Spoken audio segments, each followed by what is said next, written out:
Oke, sebelum memasuki materi, marilah kita berefleksi dulu. Ada dua pertanyaan, Bapak Ibu.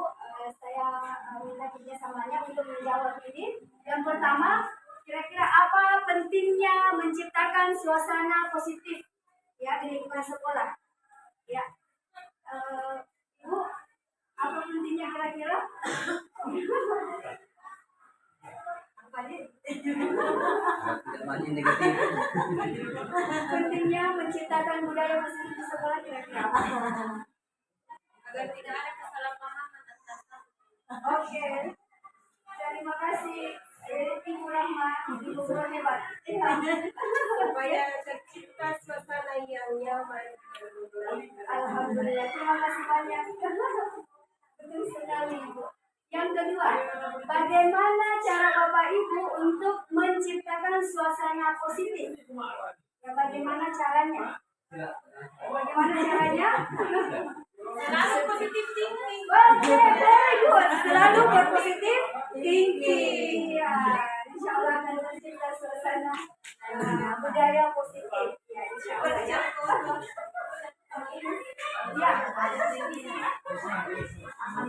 Oke, di dalam menciptakan budaya positif ini karena kita dalam menciptakan budaya positif itu tidak secara instan tetapi secara perlahan bertahap dan ada beberapa konsep yang harus kita pahami, yaitu yang pertama yang paling awal itu tentang disiplin positif dan nilai kebajikan. Yang kedua tentang bagaimana teori motivasi, hukuman dan penghargaan dan restitusi. Selanjutnya keyakinan kelas yang biasanya yang kita lakukan adalah kontrak belajar. Nah, sekarang itu dari pembelajaran modul ini 1.314 kita diberikan pemahaman baru bahwa yaitu keyakinan kelas. Selanjutnya kebutuhan dasar manusia kita harus dalami kembali kebutuhan dasar manusia. Selanjutnya 5 posisi kontrol dan terakhir segitiga restitusi. Ya. Untuk yang pertama bagian disiplin, ya kita tahu bahwa ada perubahan makna sebenarnya dalam disiplin. Maknanya itu yang sebenarnya awal dasar dari bahasa Latin, ya, yang artinya belajar atau pengajaran, pemberi latihan. Tetapi di dalam sekolah biasanya itu disiplin kita cenderungnya konotasinya negatif dengan pemberian hukuman. Ini mungkin ada kesalahpahaman di sini ya.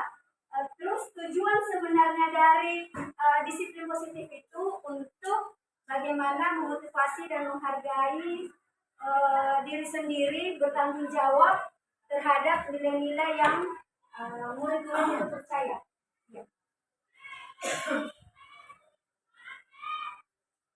Selanjutnya tentang nilai-nilai kebajikan universal itu sebenarnya banyak sekali. Di sini kita fokusnya ke skop Indonesia, yaitu bagaimana murid kita ini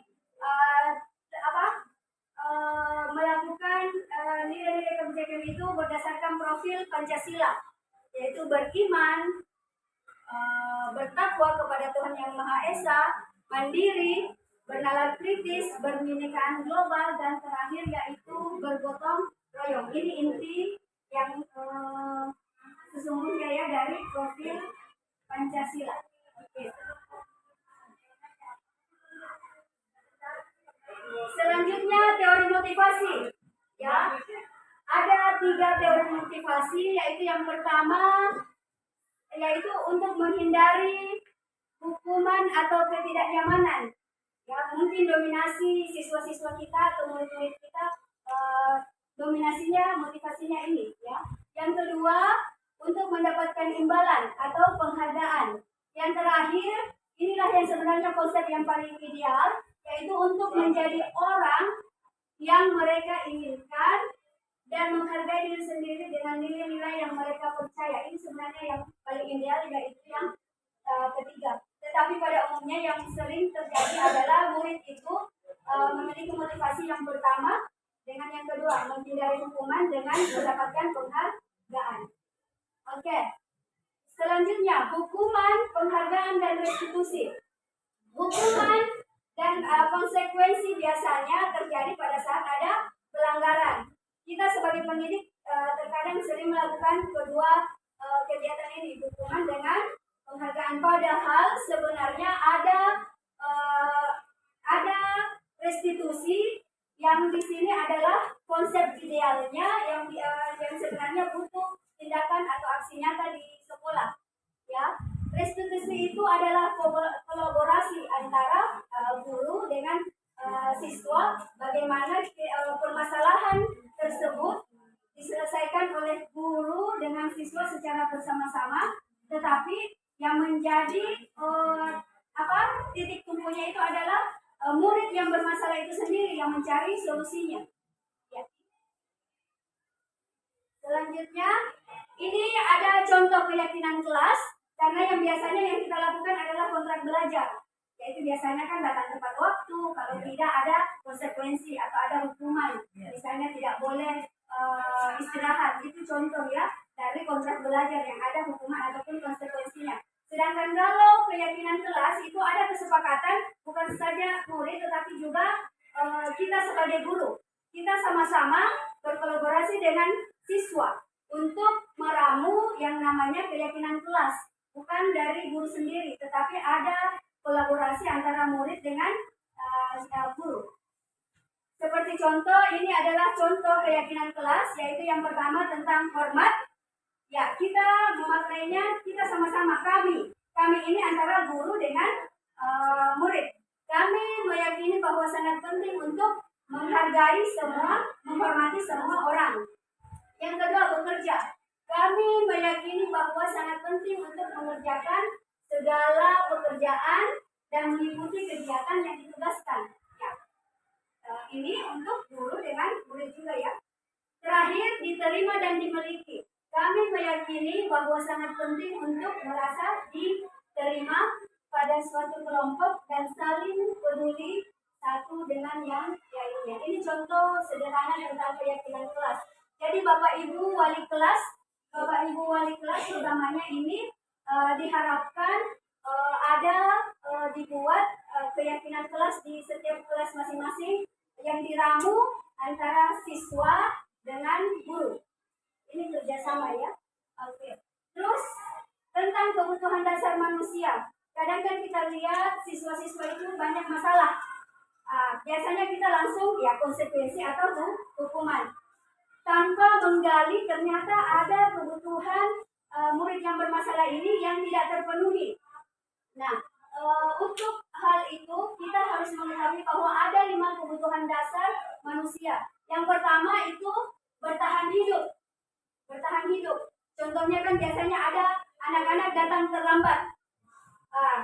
Datang terlambat mungkin karena faktor ekonomi, dia membantu orang tuanya berjualan mungkin di pasar. Ini kan bertahan hidup. Biasanya di sekolah biasanya sudah mengantuk. Nah, ini semua yang harus kita gali sebagai seorang pendidik. Yang kedua yaitu tentang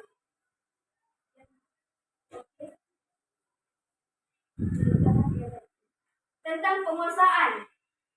Biasanya ini murid juga butuh di sini biasanya ada kelebihan dari murid. Ya, itu biasanya dia butuh dihargai. Biasanya itu ya penguasaan. Selanjutnya kesenangan, anak-anak diberikan waktu. Ya, yang terakhir kasih sayang dan rasa kebebasan. Oke, ini 5 kebutuhan dasar baik kita sebagai seorang pendidik maupun dengan murid itu sendiri.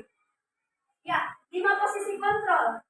Ini yang paling mendasar dan yang inti dari utama pembelajar dari kegiatan ini yaitu bahwa guru biasanya dari kelima posisi kontrol ini kan ada penghukum, pembuat merasa bersalah, teman, pemantau, manajer. Jujur Ibu, di antara kelima ini biasanya Ibu melakukan posisi kontrol di nomor berapa? Nomor 1. Oke, penghukum. Kalau Bapak, Pak Alam, dari 5 posisi kontrol ini sebagai apa kira-kira? Sebagai teman. Oke. Iya, iya, oke, ya. Kalau saya sendiri jujur juga dari 5 ini yang pernah saya lakukan yaitu sebagai penghukum dan teman. Ternyata setelah ini mempelajari, ternyata ini tidak ideal, ya, tidak ideal. Penghukum bisa berdampak negatif kepada anak. Anak itu akan merasa down, tidak percaya diri. Ya. Kedua, kalau pemantau merasa bersalah, kita pembuat merasa bersalah, anak-anak itu akan merasakan, oh, semua yang saya lakukan itu berakibat dengan guru saya atau wali kelas saya. Ya. Yang ketiga, sebagai teman, anak akan bergantung kepada misalnya Pak Alam itu sendiri. Dia hanya percaya kepada satu orang guru kalau dia merasa nyamannya hanya kepada Pak Alam karena menganggapnya sebagai teman. Sedangkan guru-guru yang lain itu sang murid tidak ada memiliki rasa percaya diri. Yang keempat, pemantau. Pemantau ini cenderungnya memberikan konsekuensi. Nah, kalau kamu terlambat masuk sekolah, maka jam istirahatmu, konsekuensinya jam istirahatmu ditiadakan. Itu contoh sebagai pemantau sering melakukan konsekuensi. Terus yang terakhir inilah yang sebenarnya yang dibutuhkan sebagai seorang pendidik, yaitu manajer. Pada saat anak melakukan kesalahan, itu sebagai guru kita berposisi sebagai manajer. Apa itu manajer? Kita bersama-sama, duduk bersama, bukan cuma ini tugas tanggung jawabnya guru BK ya, tidak, tetapi semua guru, semua pendidik. Bersama-sama kita memanggil anak yang bermasalah itu, melakukan pendekatan, setelah itu melakukan restitusi. Ya, segitiga restitusi inilah ya dari yang terbaik, yang ideal sebagai manajer. Ya, yang pertama saya bacakan yaitu bagaimana kita yang pertama memvalidasi tindakan yang salah. Kita bertanya dulu kepada anak, betul tidak nak kamu terlambat tadi? Itu berarti kita memvalidasi. Ya, yang kedua ada yang namanya menanyakan keyakinan. Kita menanyakan keyakinannya.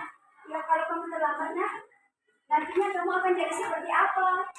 Anak itu akan merasa akan ada timbul mencari sesuatu kan jawaban dari dalam dirinya sendiri.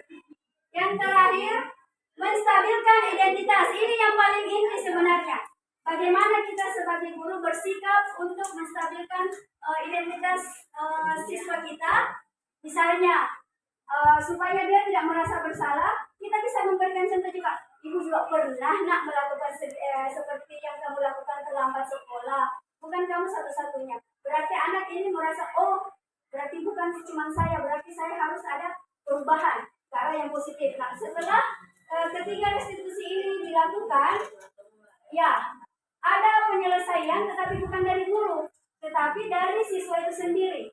Ya, kalau mau terlambat sekolah, apa nak kira-kira yang bisa menjadi solusimu? Maka biasanya anak itu yang akan memberikan sendiri. Misalnya, oh iya ibu, saya akan memasang jam waker misalnya, atau memberikan orang tua saya menginfokan bahwa meminta tolong dibangunkan jam 5. Itu berarti dari siswa sendiri yang mendapatkan solusi dari permasalahannya. Ya. Oke. Alhamdulillah, terima kasih banyak atas kesempatan yang diberikan. Sebelum saya menutup, ada yang mau ditanyakan Ibu dari cara menciptakan budaya positif ini di sekolah? Memang ini konsepnya sangat idealis ya, tapi insya Allah sebenarnya ini butuh keyakinan kita masing-masing. Insya Allah bisa dilaksanakan. Iya. Insya Allah berproses, betul, berproses. Butuh proses dan kesabaran. Betul. Iya. Intinya proses dan kesabaran. Terima kasih banyak Ibu atas waktunya. Aku kan nggak sabar. Kesabaran itu bisa. Begitu kan, guru BK seharusnya. Semua, iya. bukan cuma guru. Jadi selama ini memang hanya guru BK yang Ya. melakukan. Ya. Butuh proses itu proses. Harus betul-betul kolaborasi antara murid dengan guru itu ya. Terima kasih banyak. Assalamualaikum warahmatullahi wabarakatuh. Waalaikumsalam warahmatullahi wabarakatuh.